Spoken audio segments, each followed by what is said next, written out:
शब्दांना वाचा करून, शब्दाला आपला करून, शब्दाला वाचा देणार, शब्दाची खाण आणि शब्दाची जाण आणि बहुजन समाजातील संघर्षाची धगधगती आग असं लिखाण करणारे लोकशाही साहित्यरत्न अण्णाभाऊ साठे यांच्या अनुषंगाने आपण या ठिकाणी उपस्थित. कारण काही माणसांचा अंत झाला पण त्यांना यश मिळालं नाही, आणि काही माणसांना यश मिळालं मात्र नेमकं त्याच वेळेस त्यांचा अंत झाला. मुळात यश आणि अंत या दोन्हीच्या टप्प्यामध्ये उभं राहून स्वतःच्या काळजाचं रक्त आपल्या लेखणीला पाजत मातीखाली दबलेल्या माणसाचे हुंकार ज्यांनी आपल्या साहित्यामध्ये अक्षरबद्ध केले ते लोकशाहीर साहित्यरत्न अण्णाभाऊ साठे यांच्या संदर्भानं त्यांच्या आयुष्यावर प्रकाश टाकण्यासाठी मी गोविंद गोचड आपल्या समक्ष उभा आहे. दोन प्रकारचे सुधारक असतात, एक कर्ते सुधारक आणि बोलके सुधारक. कर्ते सुधारकाच्या प्रकारात मोडत विषमतेच्या मुळावर घाव घालण्याचं काम अण्णाभाऊ साठे यांनी त्यांच्या पूर्ण हयातीमध्ये केलं.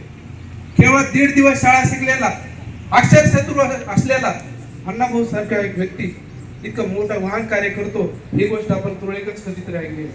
अशा अण्णाभाऊ साठे बघा आपण म्हणतो काय बदलत होता, दिवसा मागून दिवस निघून जात होते.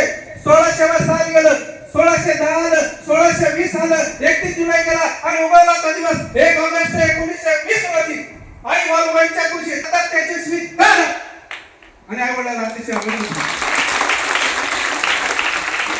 पुन्हा आई वडिलांना आनंद झाला पण आई वडिलांना दुःखही झालं. तुम्हाला दुःख कशाचं?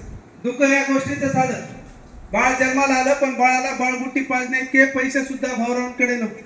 काय करावं, कसं करावं या विचारामध्ये ते बंद होते आणि घरामध्ये कोपऱ्यात त्या ठिकाणी शांत बसते. संध्याकाळची वेळ होती. बघता बघता घोड्यांच्या टापाचा आवाज ऐकू येऊ लागला. कोण आला असत असे मनामध्ये विचार येऊ लागले. काय करावं?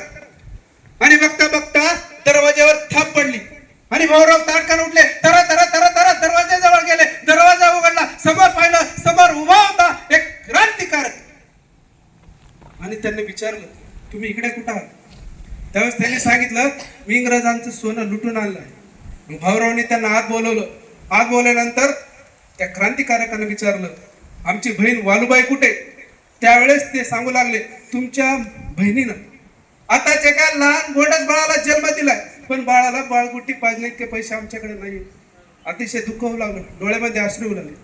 त्या क्रांतिकारकाने काय केलं, आपल्या पिशवीमध्ये हात घातला, ओंजळभर सोनं बाहेर काढलं, बहीण वालुबाईंच्या पदरात टाकलं आणि सांगितलं हे हे हे हे आहे क्रांतीचं सोनं, हे तू सोनं घे आणि या सोन्याच्या पैशातून तू तुझ्या बाळाला बाळगुट्टी पाज आणि बाळगुट्टी पेल्यानंतर तुझा मुलगा भविष्यामध्ये खूप मोठा क्रांतिकारक झाल्याशिवाय राहणार नाही. आणि आपण सर्वांनी पाहिलं अण्णाभाऊ साठे किती मोठे क्रांतिकारक झाले.